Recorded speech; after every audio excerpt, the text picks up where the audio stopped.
اعوذ باللہ من الشیطان الرجیم بسم اللہ الرحمن الرحیم۔ نویں جماعت کے عزیز طالبات، السلام علیکم ورحمۃ اللہ۔ عزیز طالبات، چونکہ ہم نے افسانہ کے بارے میں پڑھا، آپ کے نصاب میں درج ذیل جو افسانہ دیا گیا ہے جس کا عنوان جو ہے درد کا مارا ہے، یہ افسانہ جو ہے اس کو پشکر ناتھ نے قلم بند کیا ہے، یعنی کہ پشکر ناتھ نے درد کا مارا افسانہ جو ہے اس کو تحریر کیا ہے۔ تھوڑا سا تعارف میں آپ کو یہاں پہ واضح کرانا چاہتی ہوں۔ اس افسانے میں پشکر ناتھ نے اس افسانے میں ہونٹوں کی خاموش ترتراہٹ کا ذکر کیا ہے، یعنی کہ ہونٹوں کی خاموشی کی تھرتھراہٹ کا جو ذکر ہے وہ پشکر ناتھ نے اس افسانے میں کئی بار کیا ہے۔ افسانہ نگار نے دراصل اسے محرومی و مجبوری اور بے کسی و بے چارگی کی علامت کے طور پر استعمال کیا ہے۔ یہ تھرتھراہٹ سمجھو کا ماضی اور دکان کے سامنے سے بار بار گزرنے والی لڑکی کا حال ہے۔ سمجھو جو اس تلخ تجربے سے گزر چکا تھا، یعنی کہ اس کی زندگی میں یہ تجربہ جو ہے پہلے سے ہی تھا، اور جو لڑکی تھی جو اس کی دکان کے سامنے سے بار بار گزرتی تھی، وہ لڑکی اس سے دوچار ہے۔ افسانہ نگار نے اس علامت کو افسانے میں ایسی فنکارانہ مہارت سے استعمال کیا ہے کہ یہ سمجھو اور لڑکی کے اندرون میں جھانکنے کے لیے روزن کا کام دیتی ہے۔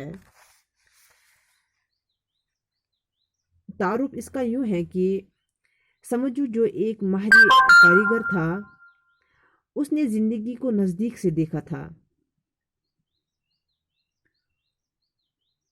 اس نے غربت والے دن بھی دیکھے تھے اور اپنی محنت اور لگن سے اپنا مقام، جو الگ مقام تھا، اس کو پیدا کیا تھا۔ ایک لڑکی کئی بار اس کی دکان پر آتی ہے، اس کے پاس اتنے پیسے نہیں ہوتے کہ وہ اپنی پسندیدہ جو چیز ہے وہ خرید سکے۔ اسی سلسلے میں سمجھو کو بھی اپنی غربت کے دن یاد آتے ہیں۔ وہ لڑکی کا دل نہیں دکھانا چاہتا تھا، بلکہ وہ اسے صرف اور صرف اتنے ہی پیسے مانگتا جن سے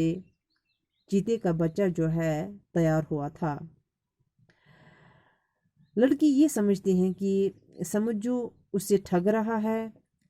اس کے الفاظ سمجھو کو مایوس کرتے ہیں۔ افسانے کی زبان سے اس بات کا اندازہ ہوتا ہے کہ افسانہ نگار ادبی اور افسانوی زبان کے فرق کو بخوبی سمجھتا ہے۔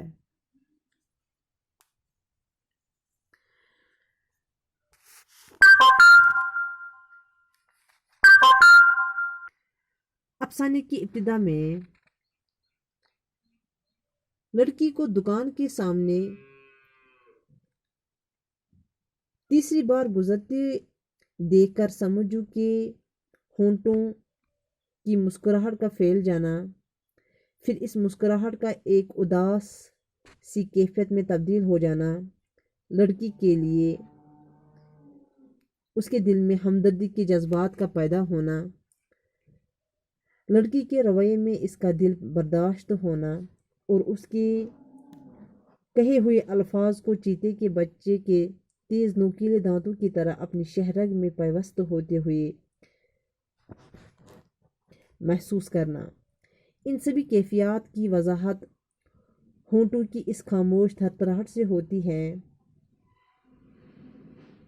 جس سے افسانے کی نمایاں خوبیاں اس کا مقامی رنگ جو ہے اسے جو حاصل ہوتا ہے۔ سمجھو کی دکان کے سامنے سے جب ایک اجنبی لڑکی جو ہے جب وہ بار بار گزرتی تھی تو سمجھو نے یہ محسوس کر لیا ہے کہ یہ جو چیتے کا بچہ ہے، لڑکی اسی کو دیکھ کر بے حد مایوس ہو جاتی ہے، کیونکہ یہ چیتے کا بچہ جو تھا بے حد خوبصورت تھا، جو سمجھو کی دکان کے اندر اخروٹ کی لکڑی کی نقش و نگار سے تیار کیا ہوا تھا۔ پہلے لڑکی کو دیکھ کر سمجھو کے ہونٹوں پر پہلے مسکراہٹ پھیلی اور پھر یہ مسکراہٹ جو ہے اداسی میں تبدیل ہو گئی۔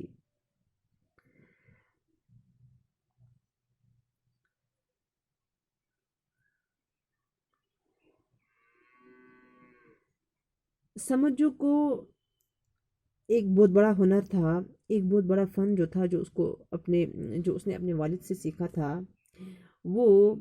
مردہ جانوروں اور پرندوں کی خالوں میں روئی اور خام چیزیں بھر کر بناوٹی جانور اور پرندے تیار کرنے کا فن